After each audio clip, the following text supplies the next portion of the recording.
Hello and welcome to episode 3 of the Heritage Railway. I've made some purchases, including a mic, so you should be able to hear me better now. I also went to the Swanage Railway on the weekend yesterday, and I made some purchases, so I want to show you them now. What should we start with? Here we go. Right, so we have an N-gauge Swanage Railway 12-ton wagon. There we go. That cost me a handsome £18.50, which is quite a lot for a wagon, but here we are. Then I also purchased a 3D printed model of the railway signal box in N-gauge, which I'll open now for you. Here we are. Now, I've not ever painted or done anything with a 3D printed object before, but we'll have a go.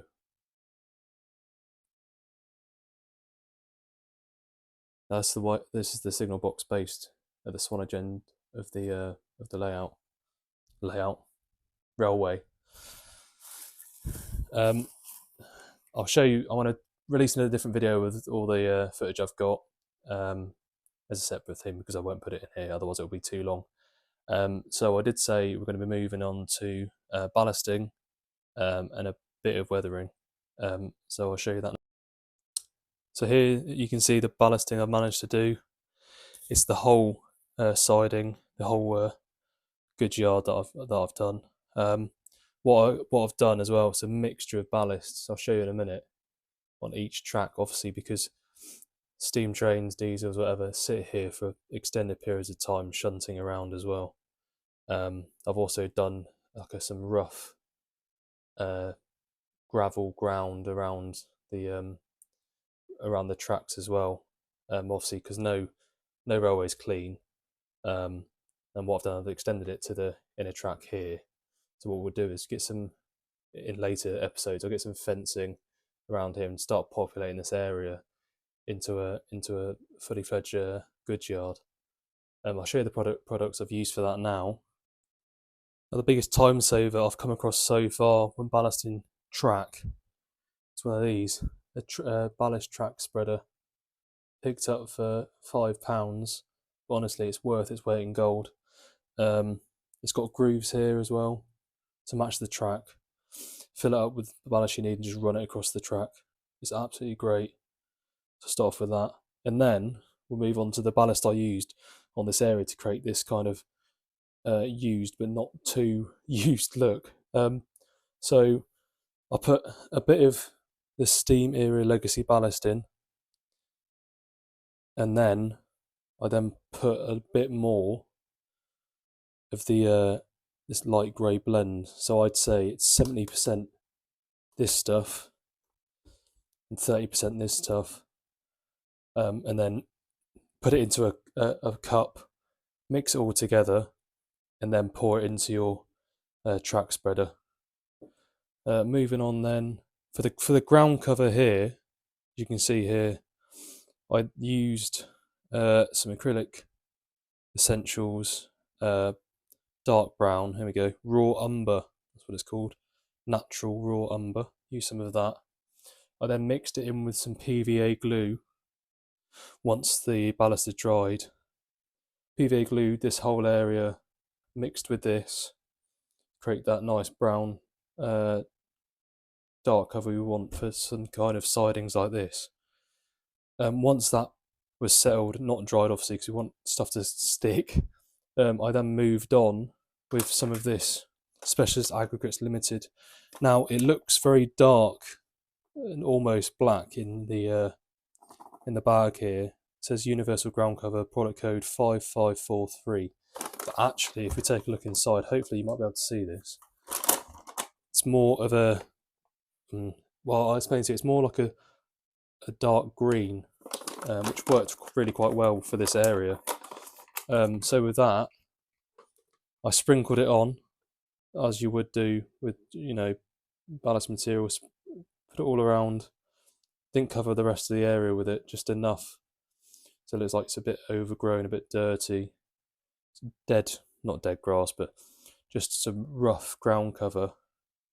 I then went across it as well after that's made it so in there, I then moved on with the steam era ballast, opened up, and then just slowly went my way around just to give it that rough ground cover, mixed it in, and then after I put that on, I did the same process again, but then I added layering spray adhesive from scenic, added that on, and then did another layer of it, just so it's got a bit more uh, undulation into it. I know it's quite a flat area, but when you look at it, it does have that kind of effect. And I may add some elevation in towards the this area here, just to get some undulation going in there. I then added some of these weed grass patches, which I actually got off Temu, and I think they look absolutely great, these areas here. So I then did a mix of the brown PVA again, put a dab on the bottom of these, and then plopped them down where they were, and went across it again with the universal ground cover around the edges, just so it blended it in a little bit more. And I think it actually looks quite good. There is patches of shine here, but I'm just going to say that's standing water. It's rained. It could be a patch of oil. It could be anything like that. But overall, I think it looks good. I've also put some steam mirror ballast in the top of these, the buffer stops here, and put some foliage around them as well, just so they look a bit used. I do need to paint them though into a brown. I should have done that beforehand. I've not done that. I'm moving on as well. So I've not put a buffer stop here because I was going to put this engine shed on the end here. Now I do need to do some cutting or removal of some ballast just to get it to fit. I kind of want a shunter slash maybe like my austerity class to live in here, to then do some shunting around the yard. I've also got some of these coal stays, which you've probably seen on previous episodes. I still don't know where to really put these. But originally, I was going to have one just here, just like that. But what I may do is just have one in this area, maybe over here, then maybe have a water station. I'm not quite sure, but yeah, that's where we're up to so far. I'm just going to give you a bit more of a close-up to see the effect, really, because it's quite hard at that angle just to see. So this is where I start the ballasting. And what I did to get that to the ballast to sit underneath the points is I used the glass and then just slowly sieved it out into the gaps, and then used a pencil and tapped it underneath. It does work. I've ran trains. It's okay. The points still do work. It is very time consuming to do, but come on, focus. There we go. As you can see, I've managed to miss the important parts, aka the switches in the points. But I think, yeah, it works. I've run, as it was drying, I did run some empty wagons round just to see if they still worked. But here we are. There's quite a lot of ballast not loose, sorry, but in the inside of the track. But I wanted to make it look rough and used. When I do the outer and inner loop, it'll be much more neater, much more tidy. But I'll give you another view of this. So they're the weed slash tufts of grass that I've put down. I think they do look quite fitting, especially from this level. Moving on, you can kind of see what I mean about the dark green material. Kind of makes it look, dirty ground, and that slight shine again on this end of the layout. But as you can see, it kind of does look a bit like standing water. I did add a little bit more kind of dead grass material near these ones as well, just to give them a bit more effect. But then obviously I ran a bit of that material down this side as well, just to get it blended into the ballast a little bit more. But yeah, I think it looks okay.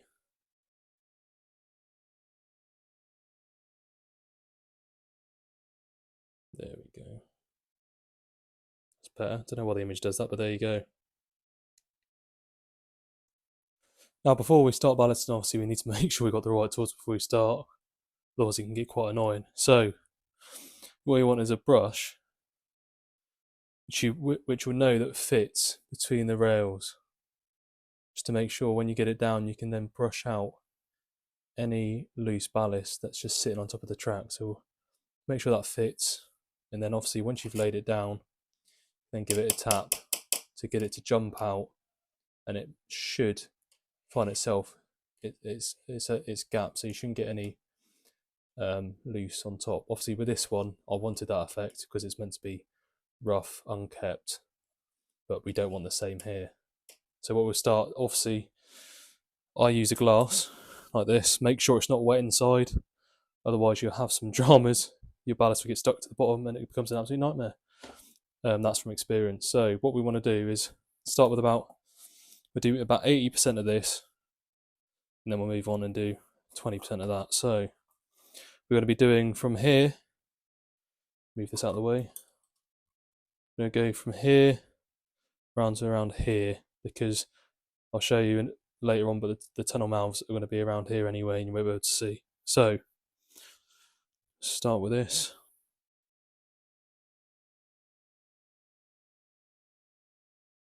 Right, should be enough. I'll add a little bit more to make sure. There we go. It doesn't matter if it does go more. It does go round past the tunnel mouth, but no point wasting material when we don't need to.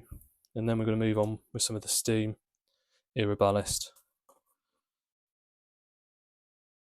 Right, we'll go about that much, I reckon. Put it back on there. We don't want to spill it, do we? Because that'd be an absolute nightmare. Right, and then what we want to do is just give it a shake till you see it's all got to mix together. Check the bottom. Keep shaking.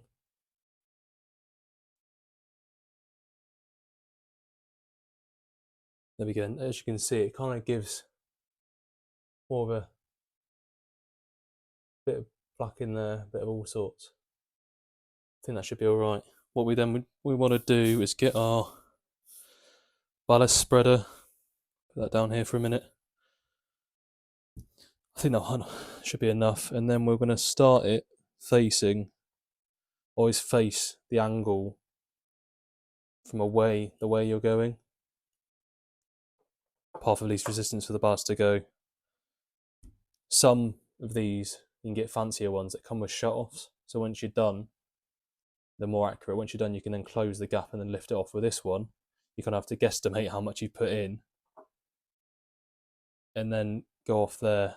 I'm prone to putting too little in, so we just mix it up again a little bit just to make sure. We'll add a little bit more of steam, just a tiny drab. Obviously, it doesn't have to be perfect because no railway ballast is perfect. There's going to be variations, and obviously rule 1 applies again. Right, so now the steam era kind of seems to sit further down because I think it's a little bit chunkier. But there we go, look, got that now. Right, let's give it a whirl, shall we? Right, so let me come over here a little bit. No, wrong way. There we go. Can you see? Yes, you can. Right, so load this gently. Try not to get any spillage, he says. Right, there we go. Just do that for now. And then what you want to do is try and keep it on the tracks the whole way round. Just keep a nice even spread. Right, so here we go. He says, hopefully this goes well. Right, here we go.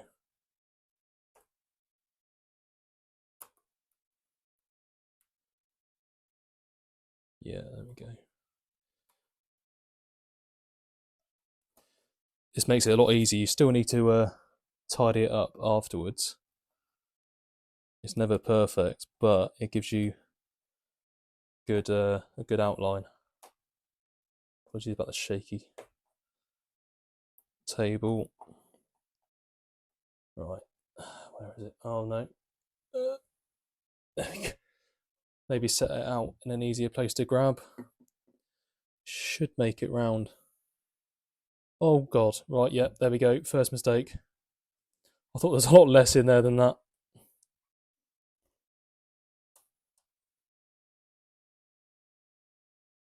I'm going to take it round to this buffer stop here. It's further around than it needs to be. What you can do as well, what I'm going to do is I'm going to send it round the other way just to hopefully even it out a little bit more. More so on the sides. You can see the colour difference between the ballast on that side and this side. Oh, there we go. Right. And once more.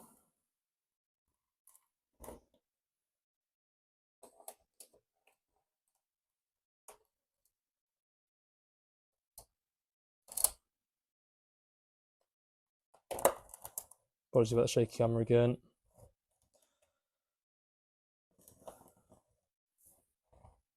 So this ballast is going all the way round to here. Because why not? Right, we have now run out. I thought I was doing really well then, but apparently not. Right. So now you can see the colour variation between the sidings and here. But that's okay, because once we get some weathering in between where they meet and round here, it's absolutely fine. What you can do now is get your brush and get rid of it. Get rid of the ballast where you don't want it. Obviously I had a slight spillage, so what we're going to do is slowly take it off here. What you can do is obviously glue it all down. The lump there, rid of that. You can glue it all down and then basically just blow. So yeah, that should do. The gap's nearly filled here.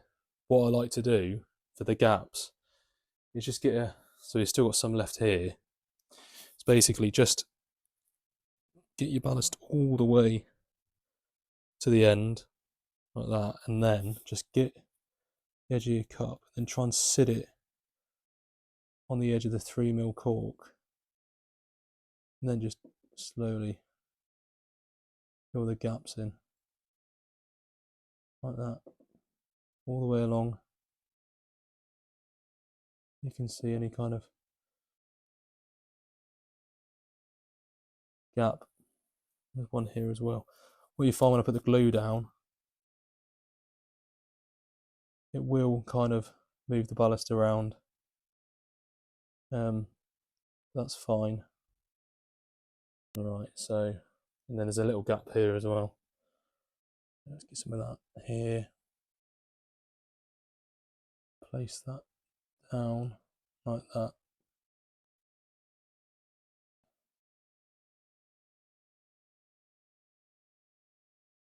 To very much trust the process. Doesn't have to look incredibly neat. Doesn't have to look amazing. Just ballast is too neat. Is it really realistic? But you know, like I said, rule one applies. As long as your trains can run smoothly, then clearly it works. Right, so there we go. We kind of got an even spread here. If there's any gaps around the outer rail here, we can then fill it when we go back around with this. So what you want to do now is get your brush and start just slowly doing this, leveling out. Now I've put too much down here realistically. What you want to do is brush through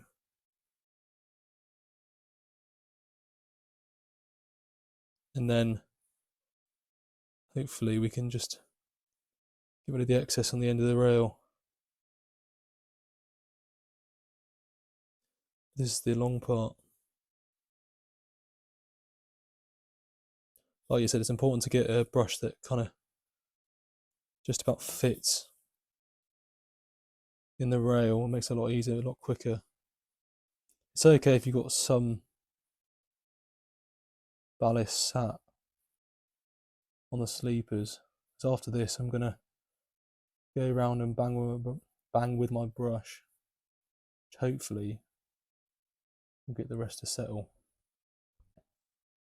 What I'll do is I'll pause the video now, do that, and then we'll get back to banging the track with a brush.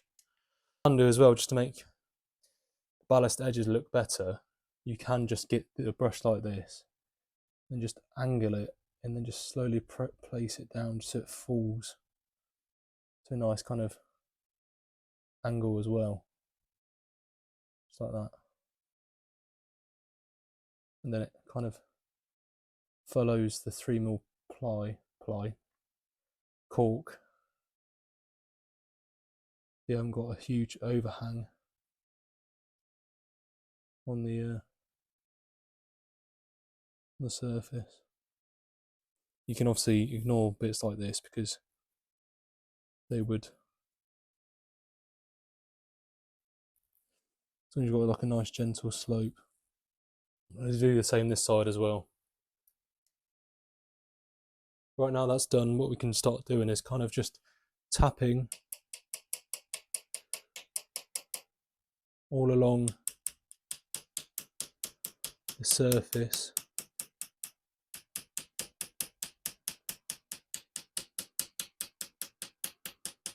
Just get to the ballast to kind of, it finds its own gaps.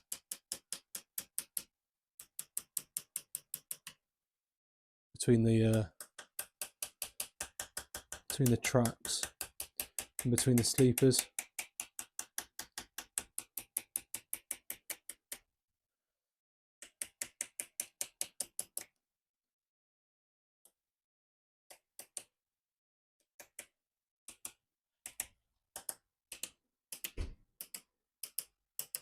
There we go. Right, now that's done, we can now move on to the gluing. Now a lot of people, this is pre-mixed, so it should be hydrophobic.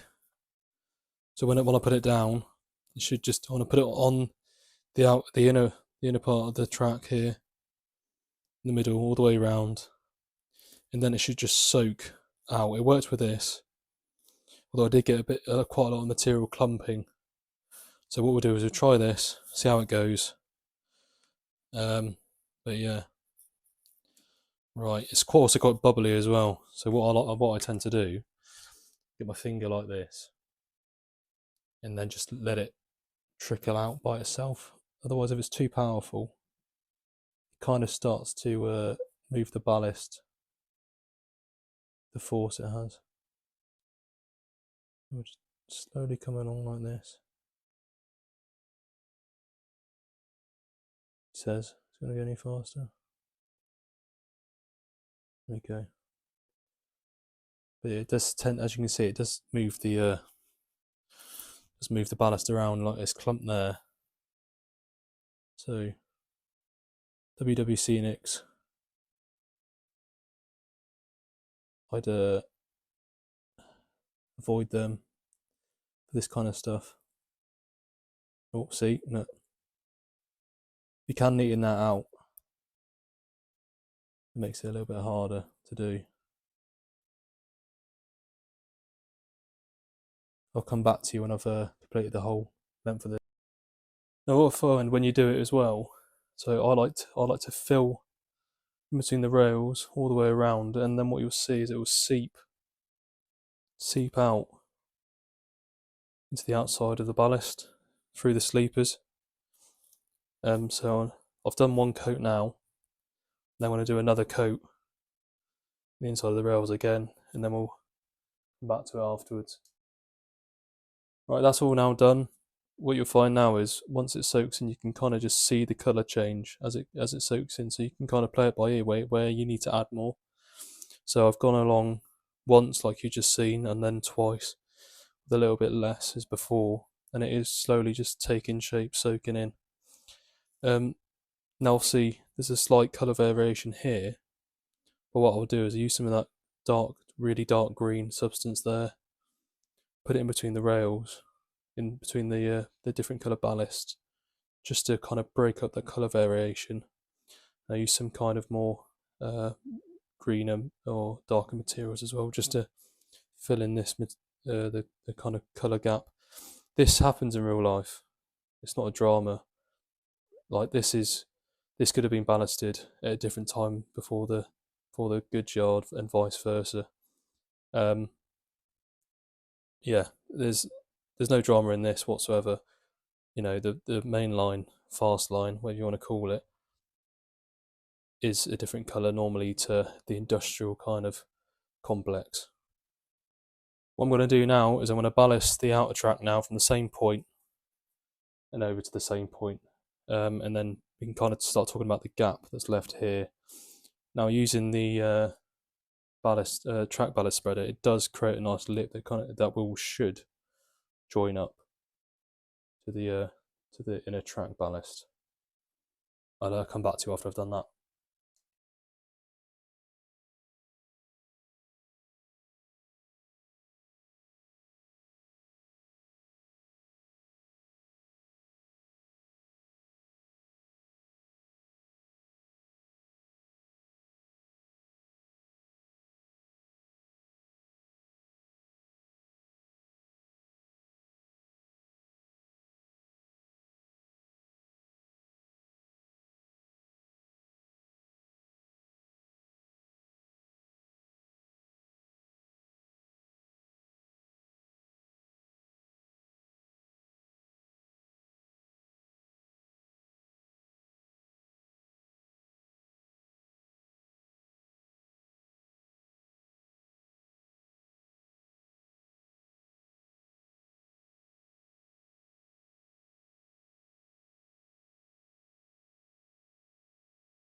So as you can see now, that's the outer ballast, outer track ballasted.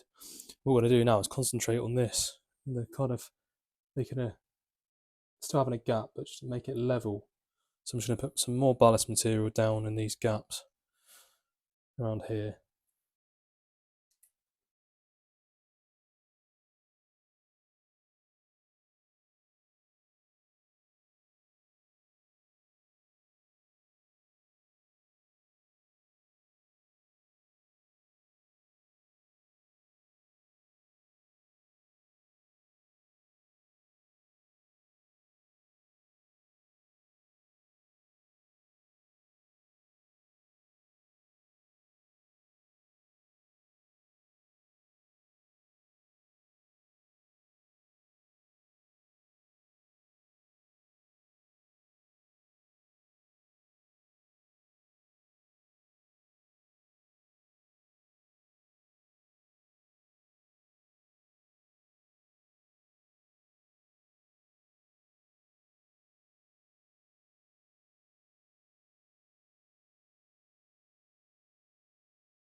As you can see, we've now got a nice bit of ballast in between the two tracks now, with a prominent gap.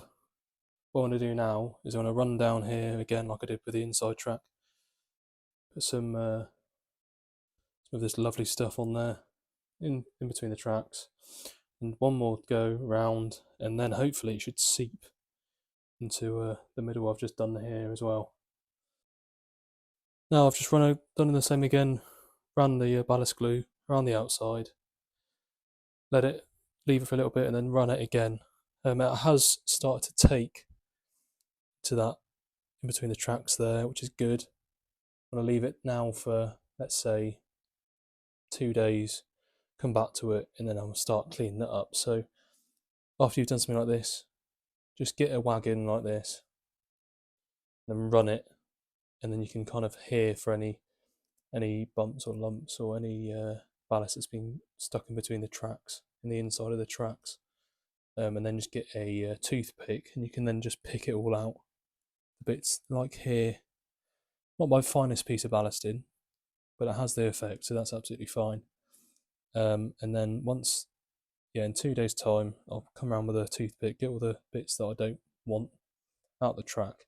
Now I'll use my Mark 1 pair of lungs to then blow any unstuck ballast, and if there's any kind of parts showing, I'll then put some more ballast down and then re-glue it, do it for the rest of it.